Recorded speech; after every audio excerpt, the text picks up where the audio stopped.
उसके बदले में नहाने का काम कर रहे हैं कि नहीं कर रहे हैं, उसको कोई पता नहीं है। तो ये क्यों कर रहे हैं कि नरेंद्र मोदी को उन्होंने देश का प्रधानमंत्री बनाने का काम क्यों किया? तो 52% जो ओबीसी के लोग हैं, 100 में 52% ओबीसी के लोग, तो 52% लोग, क्योंकि ब्राह्मणों को मालूम है ब्राह्मणों की संख्या 3.5% है, 3.5% से ग्राम पंचायत में पंच और सरपंच नहीं बनाया जा सकता, तो देश की पंचायत का प्रधानमंत्री बनाने का सवाल नहीं है। इसलिए उन्होंने सोचा कि हम लोगों को 52% लोगों का प्रतिनिधि जो है, जाति का आदमी जो है, उसको प्रधानमंत्री पद का कैंडिडेट बनाना चाहिए और 52% लोगों को कहना चाहिए कि भाई तुम्हारे समाज का आदमी को हमने प्रधानमंत्री बनने का ऐलान किया है, तुम हमारा साथ दो। तो 52% ओबीसी के लोगों ने, 52% पिछड़े वर्ग के लोगों ने भाजपा के नरेंद्र मोदी को, आरएसएस के नरेंद्र मोदी को समर्थन देकर प्रधानमंत्री बना, प्रधानमंत्री बन गए। अभी उसके मई महीने में जब चुनाव होगा फाइनल रिजल्ट तक, तब तक 10 साल पूरे हो जाएंगे। एक पिछड़े वर्ग के आदमी को, ओबीसी के आदमी को, ओबीसी के ही लोगों ने वोट देकर प्रधानमंत्री बनाया और 9 साल पूरे हो गए, 9.5 साल पूरे हो गए, 9.25 साल पूरे हो गए, मगर अभी तक 52% ओबीसी के लोगों की गिनती करने का काम नहीं किया। नरेंद्र मोदी ने ये 52% ओबीसी की गिनती करने का काम नहीं किया। आप सोचते होंगे फिर ये आपने 52% कहां से लाया? अरे तो अंग्रेजों ने जो गिनती किया था उसके आधार पर बता रहा। अंग्रेजों ने गिनती किया, 15 अगस्त को भारत का विभाजन हो गया, भारत के 2 टुकड़े हो गए, एक पाकिस्तान हो गया, एक भारत हो गया, एक पाकिस्तान हो गया, एक भारत हो गया। आरएसएस वाले कहते हैं एक पाकिस्तान हो गया, एक हिंदुस्तान हो गया। गलत बात है। हमारे लोगों को भी, बहुत सारे लोगों को कौन सा शब्द प्रयोग करना चाहिए अभी समझ में नहीं आता। तमाम मुसलमान लोग भी हिंदुस्तान हिंदुस्तान हिंदुस्तान कहते रहते हैं। मुसलमान लोग भी गलत करते थे, गलत कहते हैं कि एक तो पाकिस्तान है बाकी हिंदुस्तान है। तो मुसलमानों को पूछा जाना चाहिए, अगर बाकी बचे हुए देश का नाम हिंदुस्तान है तो मुसलमानों को पूछना चाहिए तुम हिंदू हो क्या? तो नहीं, हिंदू तो नहीं है, फिर कौन हो? ये मुसलमान। अगर तुम मुसलमान है तो फिर ये सारे देश का नाम, जिसमें तुम्हारी संख्या 15% है, सारे देश को हिंदुस्तान हिंदुस्तान क्यों कह रहे हो? बाबा साहब अम्बेडकर इस बात को जानते थे, हिंदुस्तान इस देश का नाम नहीं। बाबा साहब अम्बेडकर इस बात को जानते थे, इस देश का नाम हिंदुस्तान नहीं है। इसलिए बाबा साहब अम्बेडकर को जब संविधान लिखने का मौका मिला तो उसने पहला लाइन लिखा, पहली line, India that is a Bharat, India that is a Bharat. इसलिए कह रहा हूं हमारे देश का नाम हिंदुस्तान नहीं है, हमारे देश का नाम भारत। भारत क्यों है? क्योंकि इसमें एससी, एसटी, ओबीसी, माइनॉरिटी, ब्राह्मण, क्षत्रिय, वैश्य सारे लोग मिलकर रहते हैं, तो भारत है। तो हम लोगों को ये ठीक से चीजें समझनी होगी। आरएसएस के लोग पहले इसे भारत को बदलकर हिंदुस्तान बनाना चाहते हैं, फिर हिंदू राष्ट्र बनाना चाहते हैं। तो हिंदू राष्ट्र और हिंदू बनाकर वो ब्राह्मणों के धर्म शास्त्रों का राज हम लोगों पर थोपना चाहते हैं। ब्राह्मणों के धर्म शास्त्रों इस देश में वर्ण व्यवस्था बनाई, ब्राह्मण, क्षत्रिय, वैश्य, शूद्र, ये ब्राह्मणों ने बनाई। इस देश में ये वर्ण व्यवस्था, ये ऐसी वर्टिकल व्यवस्था है, ऐसी हॉरिजॉन्टल नहीं है। अगर हॉरिजॉन्टल होती तो सारे वर्ण बराबर होते। ये ऐसी खड़ी है, कोई ऊपर है, कोई उसके नीचे है, कोई उसके नीचे है, कोई सबसे नीचे, शूद्र। तो ये 4 वर्ण की व्यवस्था, देश को विभाजित करने वाली व्यवस्था ब्राह्मणों ने बनाई। ये ध्यान रखो। जब ब्राह्मण कहते हैं हिंदू मुसलमान, तो इसका मतलब है वो देश को विभाजित करने का षड्यंत्र कर रहे हैं। हिंदू मुसलमान की थ्योरी ने 15 अगस्त 47 को भारत और पाकिस्तान का विभाजन करवाया। बहुत खास बात बता रहा हूं, ध्यान से सुन लो, ध्यान से समझ लो। हिंदू मुसलमान की जो थ्योरी है, सिद्धांत है, उसने 15 अगस्त 47 को भारत और पाकिस्तान 2 टुकड़े किए। हिंदू मुसलमान का जो सिद्धांत है, ये भारत का विभाजन करने वाला सिद्धांत है। ध्यान रखो। और इसीलिए बाबा साहब अम्बेडकर ने संविधान के पहले लाइन में लिखा, India that is a Bharat. तो भारत में रहने वाले लोग जो है वो हिंदुस्तानी नहीं, भारतीय लोग हैं। ये ध्यान रख करके हम लोगों को विचार करना चाहिए, व्यवहार करना चाहिए और अपना काम करना चाहिए। तो ऐसी विचारधारा रखने वाली जो पार्टियां है, लगभग 83 पार्टी के लोगों ने मिलकर दिल्ली में राष्ट्रीय परिवर्तन मोर्चा नाम का संगठन बनाया। ये राष्ट्रीय परिवर्तन मोर्चा शेड्यूल कास्ट के लोगों का है। शेड्यूल कास्ट में भी 803 जातियां है। ये भी हमारे लोगों को मालूम होना चाहिए। शेड्यूल कास्ट में बहुत बड़े पैमाने पर, शेड्यूल कास्ट में बहुत बड़े पैमाने पर schedule caste, schedule tribe, other backward class और माइनॉरिटी, इन लोगों की 6000 जातियां है। और इन लोगों ने 6000 जाति के टुकड़ों में हमारे लोगों को बांटा। तो हम लोगों को यह समझना होगा कि जिन लोगों ने हम लोगों को 6000 जाति के टुकड़ों में बांटा, ब्राह्मण हम लोगों को कहते थे कि अंग्रेजों ने हिंदू मुसलमान 2 टुकड़ों में बांटा। मैं आपको बताना चाहता हूं, अगर अंग्रेजों ने हिंदू मुसलमान 2 टुकड़ों में बांटा था, तो ब्राह्मणों ने 6000 जाति के टुकड़ों में बांटा। आप अंग्रेजों को गलत कहते हो, मैं भी कहता हूं अंग्रेज गलत थे, तो उन्होंने हिंदू मुसलमान 2 टुकड़ों में बांटा, गलत थे। मगर ब्राह्मणों ने हम लोगों को, मूल निवासियों को 6000 जाति के टुकड़ों में बांटा। तो इन लोगों ने 6000 जाति के टुकड़ों में बांटा। 2 टुकड़ों में बांटने वाले लोग घटिया लोग थे और 6000 टुकड़ों में बांटने वाले लोग महाघटिया है। उन घटिया लोगों को चुनने से, क्योंकि हमारे लोग क्या कहते हैं, हमारे लोग क्या कहते हैं, हमारे लोगों के सोचने का, वोट देने का तरीका कैसे है, हमारे लोग वोट कैसा देते हैं। हमारे लोग वोट देने का तरीका है, वो तरीका है कि वो प्रचार किसका, क्या कहते हैं, प्रचार किसका। तो जिनके पास काला धन है वो कांग्रेस के पास है, बीजेपी के पास है। कई राज्यों में कांग्रेस की सरकारें हैं, केंद्र में बीजेपी की सरकार है, तो इनके पास काला धन है। काला धन समझते हो क्या, काला धन समझते? ये जो नोट है, आपको बताता हूं, थोड़ा आपको समझ में आ जाए इसलिए बताता हूं। ये नोट काला है क्या? नहीं है ना।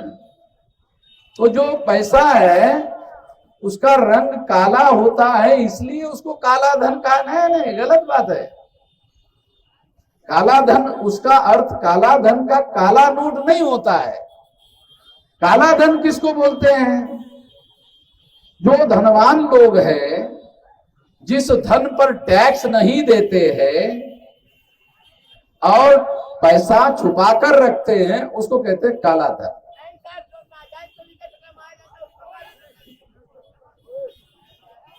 अरे नहीं बोलने दो। अरे भाई ए भाई, उससे क्यों उलझ रहे हो, उसको भी बोलने दो ना। अरे तुम आपस में क्यों बोल रहे हो, बोलने दो ना, उसको भी तो बोलने का मौका चाहिए था। वो बोलने की कोशिश कर रहा है, उसको भी बोलने दो। वो ये सोच रहा है कि शायद मैं बोल नहीं रहा हूं, ऐसा उसको लग रहा है, इसलिए उसको लगा कि मुझे बोलना चाहिए, बोलने दो। तो मैं आपको उसकी अपनी जितनी समझ है उसके अनुसार वो बोल रहा है। तो जिन लोगों के पास धन है वो उसकी अपनी समझ है बोल रहा है। सरकार किसको काला धन मानती है? जिस धन पर सरकार को धनवान लोग टैक्स नहीं देते। अगर धनवान लोग टैक्स दे दे तो सरकार उनको सर्टिफिकेट देती है, ये धन सफेद हो गया। आप लोगों को समझना चाहिए कि अगर सरकार 100 रुपए में से 30 रुपया सरकार को दे दे तो वो आपको सर्टिफिकेट दे देती है कि हाँ ये सफेद हो गया। तो इस तरह से जो काला धन जिनके पास है वो पैसा छुपाया हुआ है, टैक्स पे नहीं कर रहा है, तो उसको काला धन कहते हैं। और ये जो काला धन है वो चुनाव में सबसे ज्यादा इस्तेमाल किया जाता है। 5 साल तक जो काला धन होता है वो जमा करते हैं और चुनाव में हमारे लोगों का वोट खरीदने के लिए पैसा देते हैं। हमारे लोगों का वोट जो खरीदने के लिए कितने रुपए में वोट खरीदते हैं? 500 रुपए में एक वोट खरीदते, कहीं 100 रुपए में खरीदते हैं, कहीं 200 रुपए में, जिसकी औकात जितनी होती है उसके अनुसार बेचता है। किसी की ज्यादा औकात होती है तो ज्यादा लेकर बेचता है। तो ज्यादा से ज्यादा 500 रुपया में वोट बेचता है। अगर परिवार में 5 वोट है तो उसको 2500 रुपया मिलते हैं। तो एक आदमी को अगर मान लो 500 मिल गया तो वो 5 साल के लिए आपको राज करने के लिए मौका देता है। तो 1 साल के कितने दिन? 360 दिन, कम से कम 360 दिन 1 साल के होते हैं। 5 साल के अगर आप गिनती करो तो ये 1800 के लगभग 5 साल के 1800 दिन होते हैं। तो 1800 दिन के लिए आपको 500 रुपया देते हैं। 1800 दिन का 500 तो 1 रुपये में कितना पैसा आ गया? तो इसका मतलब ये है कि आपको चवन्नी में ही खरीदते, एक दिन में चवन्नी देकर के खरीदते। तो हमारे लोगों को ये मैं इसलिए बता रहा हूं कि वो अपना वोट चवन्नी में बेच देते हैं। तो जो लोग चवन्नी में वोट बेचते हैं एक दिन का, वो लोग अपने माँ बहन और बेटियों पर बलात्कार करने का अधिकार उनको दे देते हैं। जब सरकार उनकी आती है और बलात्कार होता है, अत्याचार होता है, तो हमारे लोग चिल्लाते हैं बलात्कार हो गया, अत्याचार हो। अरे गधे की औलाद, तूने खुद चवन्नी में साले वोट बेच दिया है, अब चिल्ला रहा है। तूने चवन्नी में तेरा वोट बेच दिया तो जिसने खरीदा वो छोड़ देगा तेरे को? क्यों छोड़ेगा? तो उसने पैसे से तुम्हारा वोट खरीदा, तो खरीदा ही इसीलिए कि 5 साल तक तुम्हारे ऊपर राज करे और तुम्हारी पुलिस चौकी में भी कोई सुनवाई ना हो, इसलिए उन्होंने ऐसा किया।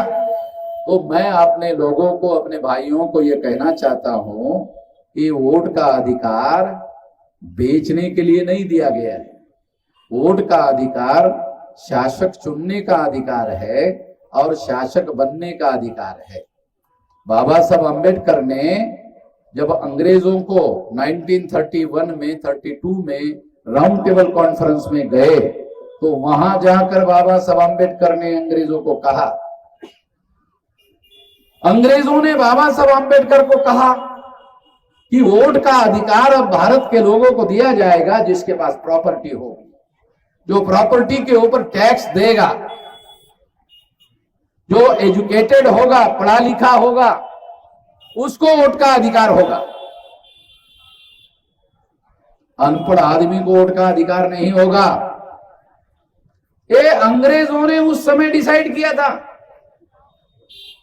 तो बाबा साहब आम्बेडकर वहां थे, आप लोगों की लड़ाई वहां लड़ रहे थे, एससी एसटी ओबीसी माइनॉरिटी की लोगों की लड़ाई वहां लड़ रहे थे। उन्होंने उनको कहा, अंग्रेजों को कहा कि नहीं, वोट का अधिकार प्रॉपर्टी के आधार पर नहीं होना चाहिए, प्रॉपर्टी पर टैक्स पे करने वाले लोगों को ही नहीं होना चाहिए, केवल पढ़े लिखे लोगों को वोट का अधिकार नहीं होना चाहिए। तो अंग्रेजों को बड़ी हैरानी हुई कि अरे आप क्या कह रहे हो, आप बहुत पढ़े लिखे हो, बैरिस्टर हो, और आप इसका विरोध कर रहे हो, तो क्या तरीका है, फिर वोट देने का तरीका क्या है? हमें तो नहीं समझ में आता कि वोट का कोई और तरीका हो सकता है, इसके अलावा भी वोट देने का कोई तरीका हो सकता है, वोट का अधिकार देने का तरीका हो सकता है। बाबा साहब आम्बेडकर ने अंग्रेजों को कहा, क्या कहा? अंग्रेजों को उन्होंने कहा, देखो हमारे देश में 20 साल का लड़का होता है, तो 20 साल का लड़का होता है, उसकी शादी होती है, होती कि नहीं होती? 20 साल में हमारे देश में होता कि नहीं? 20 साल के लड़के की शादी होती है और 1 साल में उसका बच्चा पैदा होता है, होता है? वो 21 साल में उसका बच्चा पैदा होता है, वो बाप हो जाता है। जो नौजवान आदमी 21 साल में बाप बन सकता है, उसको वोट का अधिकार नहीं। जो काम बड़ा काम कर दिया, साला छोटा काम नहीं दे सकते, छोटा अधिकार नहीं दे रहे तुम उसको, वो बाप बन जाता है 21 साल में, तो उसको वोट का अधिकार नहीं होना चाहिए। और बाप बनने के लिए पढ़ा लिखा होना जरूरी नहीं, बाप बनने के लिए केवल पति होना जरूरी है। तो वो जो है वो बच्चा पैदा कर सकता है, बच्चा का बाप बन सकता है। तो इसलिए 21 साल की उम्र में वोट का अधिकार होना चाहिए। तो उसका नाम बाबा साहब आम्बेडकर ने दिया एडल्ट फ्रेंचाइज, प्रौढ़ मताधिकार। जिसकी उम्र 21 साल हो गई उसको वोट का अधिकार होना चाहिए। इस सारे देश के लोगों को बाबा साहब आम्बेडकर की देन है कि हर 21 साल के व्यक्ति को वोट का अधिकार मिलना चाहिए। गांधी जी इसके समर्थन में नहीं थे, कांग्रेस इसके समर्थन में नहीं थी। इसलिए साथियों, ये लड़ाई हम लोग, जो अधिकार बाबा साहब आम्बेडकर ने आपको वोट का अधिकार अंग्रेजों से लड़ झगड़ कर दिया, उस वोट के अधिकार में 2 अधिकार शामिल है।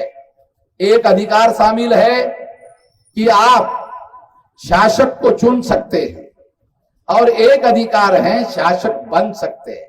शासक चुन सकते हैं, शासक बन सकते हैं। तो साथियों, 84 तक हमारे लोगों ने, 1950 को संविधान लागू हुआ और हर 21 साल के व्यक्ति को वोट का अधिकार बहाल हुआ। जैसे ही बाबा साहब आम्बेडकर को संविधान लिखने का मौका मिला, हर 21 साल के व्यक्ति को, चाहे स्त्री हो चाहे पुरुष हो, अगर उसकी उम्र 21 साल है तो उसको वोट का अधिकार बहाल हुआ। और उस वोट के अधिकार में 2 अधिकार शामिल है, शासक बनने का, शासक चुनने का। तो 84 तक हमारे लोगों ने दूसरे लोगों को शासक चुनने का काम किया, दूसरे लोगों को शासक चुनते रहे। 84 में मान्यवर काशीराम जी ने बहुजन समाज पार्टी बनाई। 84 में मान्यवर काशीराम जी ने बहुजन समाज पार्टी बनाई, और पार्टी बनाकर उन्होंने कहा कि आज तक आप दूसरों को शासक चुनते रहे, मगर अब हम लोग दूसरों को शासक नहीं चुनेंगे, हम अपने लोगों को शासक बनाने के लिए बहुजन समाज पार्टी हमने बनाई और काशीराम जी ने पूरा ताकत लगाकर मायावती को 4 बार उत्तर प्रदेश का मुख्यमंत्री बनाया। काल्पनिक बातें नहीं कह रहा हूं। 4 बार मायावती को मुख्यमंत्री बनाया। उसके पहले हमारे लोग क्या सोचते थे? शासक बनना हमारा काम नहीं। हमारे लोग क्या सोचते थे? नहीं, शासक बनना हमारा काम थोड़ी है, शासक बनना हमारा काम नहीं है, ऐसा हमारे लोग सोचते थे। जब हमारे लोग ऐसा सोचते थे कि शासक बनना हमारा काम नहीं है, उस समय लोगों के सोच में बड़ा बदलाव लाने का काम उन्होंने किया और उत्तर प्रदेश का मुख्यमंत्री बनाने का काम किया। और जब तक काशीराम जी जीवित रहे, आप लोग सुनकर हैरान हो जाओगे, जब तक काशीराम जी जीवित रहे सारे देश के पत्रकार उनका नाम प्रधानमंत्री पद के लिस्ट में रखते थे। एक नाम ये भी है, बने ना बने मगर उनका नाम प्रधानमंत्री पद के कैंडिडेट के लिए हर बार उनका नाम जो है चर्चा में हुआ करता था। यानी उनको मालूम था कि काशीराम जी को केवल थोड़ा मौका मिलना जरूरी है। अगर मौका मिल जाता तो उनको प्रधानमंत्री बनने से कोई नहीं रोक लगा सकता था। तो निश्चित रूप से ये काम काशीराम जी के द्वारा इस देश में हुआ। कौन सा? हमारे लोग भी प्रधानमंत्री बन सकते। इतना बदलाव बने नहीं है, मगर ऐसा विचार हमारे लोगों के दिमाग में आया कि जब उत्तर प्रदेश जैसा प्रदेश, जिस प्रदेश में 85 लोकसभा की सीटें चुनकर जाती है, 543 लोकसभा की सीटें हैं देश में टोटल, उसमें अकेले उत्तर प्रदेश की 85 सीटें चुनकर जाती है और इसी के आधार पर उत्तर प्रदेश का प्रधानमंत्री बन जाता था। नरेंद्र मोदी को भी प्रधानमंत्री बनना था, गुजरात छोड़कर वाराणसी चुनाव जीतने के लिए आए। प्रधानमंत्री बनना था तो गुजरात छोड़कर वाराणसी चुनाव जीतने के लिए आया, लड़ने के लिए आया और फिर वो प्रधानमंत्री बना हुआ है और तीसरी बार प्रधानमंत्री पद की रेस में शामिल है। नरेंद्र मोदी तीसरी बार प्रधानमंत्री रेस में शामिल है। तीसरी बार बनने की मुझे संभावना नजर नहीं आती। नरेंद्र मोदी तीसरी बार प्रधानमंत्री बनेंगे ऐसा लग नहीं रहा है। ऐसा तो नरेंद्र मोदी को भी नहीं लग रहा है। तो उनके जो भाषण अगर आप लोग सुनोगे तो आपको पता चलेगा कि उनको प्रधानमंत्री बनने के लिए जो कॉन्फिडेंस रहे, पहली बार था, दूसरी बार था, अभी उनकी भाषणों में ऐसा कोई मामला दिखाई नहीं देता है। वो 400 की बात करते हैं। देखो, मैं आपको बताना चाहता हूं कि लोकसभा के 2019 के चुनाव में बीजेपी को 303 सीटें मिली। क्यों मिली जानते हो? विरोधी पार्टी के लोग सारे के सारे अलग अलग चुनाव लड़ रहे थे। सारी विरोधी पार्टी के लोग अलग अलग चुनाव लड़ रहे थे और इस वजह से नरेंद्र मोदी को 303 सीटें मिली। जब 303 सीटें मिली, उसके बाद 2019 के बाद क्या हुआ? अपोजिशन पार्टी के लोगों ने समीक्षा की और पता चला कि हम अलग अलग चुनाव लड़ने की वजह से नरेंद्र मोदी ने चुनाव जीता। तो नरेंद्र मोदी को वोट पड़े 37.7% और उनके विरोधी पार्टी के लोगों को वोट पड़े 62.3%। इतने वोट उनको पड़े। तो 62.3% लोगों ने क्या किया? सारे पार्टी विरोधी इकट्ठा आ गए। सारे विरोधी पार्टी के लोग इकट्ठा आ गए। जिनके पास 62.3% वोट है, वो सारे के सारे लोग इकट्ठा आ गए।